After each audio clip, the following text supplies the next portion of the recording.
जय महाकाल। कैसे हैं आप सब लोग। आज हम बात करेंगे कुछ विशेष मुद्रा की। जीवन बहुत छोटा है और साधना बहुत लंबी है।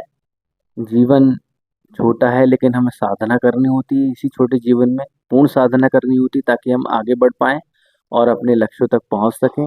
तो उसके लिए हमारे ऋषि मुनियों ने एक विधान दिया क्रिया योग का। क्रिया योग क्या होता है कि हम कोई भी ऐसी अपनी शारीरिक क्रिया करें जिसके माध्यम से हम नाड़ियों को तोड़े मरोड़ें और तनाव को हटाते हुए हम उन क्रियाओं को करें, तब वे क्रियाएं सब क्रिया योग कहलाएंगी।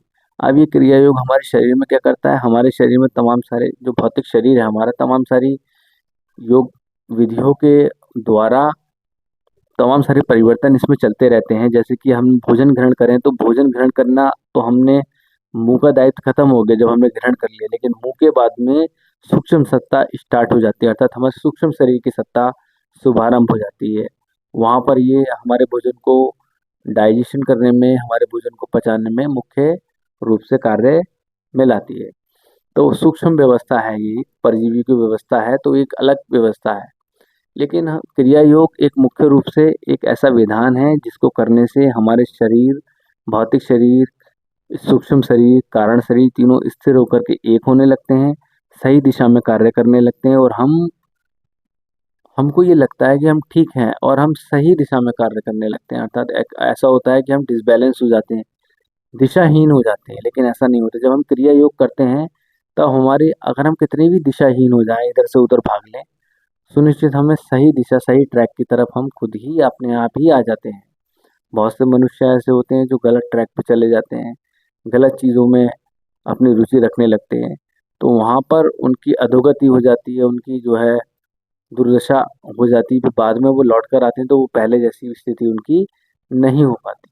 लेकिन यहाँ पर जब हम योग मुद्राएं करते हैं, प्राणायाम करते हैं, ध्यान करते हैं, तो बहुत सारी चीज़ें परिवर्तित हो जाती हैं, बहुत सारी चीज़ें बदलने लगती हैं। बहुत से बदलाव हमारे शरीर के अंदर होते हैं, बहुत से बदलाव हमारे सूक्ष्म शरीर के अंदर होते हैं और बहुत से बदलाव हमारे कारण शरीर के अंदर होते हैं, जिससे हमारा जीवन स्थिर होता है, एक दिशा की ओर बढ़ करके स्थिर होने लगता है और हम सकारात्मक प्रभाव से अपने जीवन को एक नया संतुलन प्रदान करते हैं, जिससे हमारी जीविका अच्छी चलती है और हमारा जीवन सुख में होता है। ऐसा तब होता है जब हम क्रिया योग करते हैं। तो क्रिया योग का प्रथम नियम है कि हम कोई भी एक ऐसी मुद्रा करें जो हमारे इस भौतिक शरीर को शक्ति प्रदान करे, सामर्थ्य प्रदान करे और संतुलन प्रदान करे। तो ऐसी कौन सी मुद्रा है? तो मुद्रा आप इस तरीके से कीजिएगा। यहाँ यहाँ करने के बाद में आपको संतुलन बनाने के लिए यहाँ करना है ये इस तरीके से कुछ, और यहाँ ये कुछ ब्रह्मांडिका मुद्रा जैसा है। देखिएगा ये कुछ ब्रह्मांडिका मुद्रा जैसा है, लेकिन ब्रह्मांडिका मुद्रा में हम अंगुष्ठ को यहाँ लगाते हैं जड़ में, इसको हम माध्यमा में लगाएंगे यहाँ। इन दोनों, ऐसा समझिएगा कि ये तो ब्रह्मांडिका मुद्रा कुछ यहाँ करते हैं, लेकिन यहाँ कुछ ऐसे दिखाई देती है ब्रह्मांडिका मुद्रा। लेकिन ये संतुलन मुद्रा जो है वो यहाँ लगेगी। अंगुष्ठ अपना यहाँ लगाएंगे बीच में, ये खाली रहेगा। जितना खाली पॉइंट ये है उतना खाली पॉइंट ये रहना चाहिए, और अंगुष्ठ को जितना आगे की ओर लेना चाहें उतना आगे की ओर ले सकते हैं। और ये कुछ इस तरीके से आप करेंगे। देखिएगा कुछ इस तरीके से आप करेंगे। बहुत कारगर मुद्रा है, क्रिया योग का विधान है इसमें, और आप समझ सकते हैं कि जब आप इन मुद्राओं को करेंगे तो सुनिश्चित आपको इनमें सफलताएं तो मिलनी मिलनी है ही। तो कुछ ऐसे करने के बाद में आप, जब आप इस मुद्रा को करेंगे तो कुछ इस तरीके से ये मुद्रा दिखाई देगी। देख लीजिएगा, 19-20 का अगर दोनों हाथों में अंतर आपका हो रहा है तो उसमें कोई दिक्कत परेशानी वाली बात नहीं है। अगर आप ये सोचें कि 19-20 का अंतर आ रहा है तो ये गड़बड़ कर देने वाली बात है, तो ऐसा नहीं है। तो आप ऐसा करें। करने के बाद में आपको करना क्या है, ये थोड़ा सा इस तरीके से आपको लेना होगा। यहाँ आप पहले ऐसे कर रहे थे, अब आपको ऐसे करना है और ऐसे करके इस तरीके से बैठ जाना है। देखिएगा, यहाँ यहाँ ऐसे करके बैठ जाना है, और आपके जो कौनियाँ हो वो बिल्कुल सीधी हो।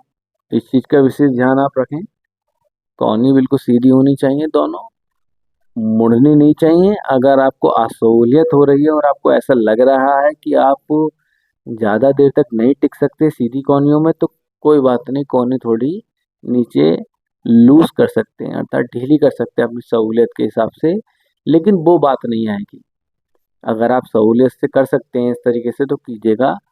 आप इसमें जब ऐसे करेंगे तो उसका जो मुद्रा का असर है वो 100% होगा, लेकिन आप जब मोड़ देंगे इस तरीके से तो इसका जो असर है वो 70 से 50% से 70% तक रह जाएगा। तो इस चीज़ का विशेष ध्यान आप रखें। आप सीधे ही करें तो आपको 100% अगर रिजल्ट इसके लेने हैं तो सीधे रखना होगा, और ये कुछ इस तरीके से करना होगा। देख लीजिएगा, यहाँ ऐसे मुड़ा हुआ है मेरा, ये कभी ऐसा समझें, ऐसा नहीं है, ये इस तरीके से मुड़े हुए हैं ऐसे करके। मतलब ऐसा समझिएगा कि ये 90 डिग्री का अंश में या 60 डिग्री का अंश में या 120 डिग्री का अंश में मुड़े होने चाहिए। ठीक है, जितना ज़्यादा मुड़ेगा उतना ज़्यादा बढ़िया है। मैंने 90 अंश के कोण में मोड़ा है ये। ठीक है, अगर आप मोड़ना चाहें तो और ज़्यादा अगर मोड़ें, 60 का बना सकते हैं तो ज़्यादा बेहतर है, लेकिन ये 100 से 120 के कोण में बनेगा। अर्थात ऐसा समझिएगा कि आप ये 90 से और 120 के कोण में बनेगा। तो ये कीजिएगा। यहाँ करने के बाद में आपको कुछ इस तरीके से बैठ जाना है और ओम का मानसिक जप करना है। ओम का मानसिक जप करने के लिए पहले ओम का ध्वनि वाला जप करना होगा। किस तरीके से करते हैं वो तरीका हम बताते हैं। सांस को ग्रहण करना है अंदर की ओर और मुख से बोलना है ओम। ओम।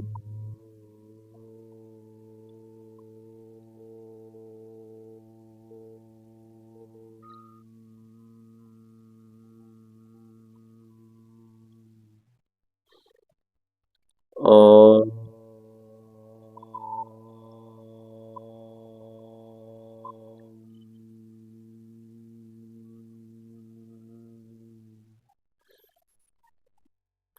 ओम।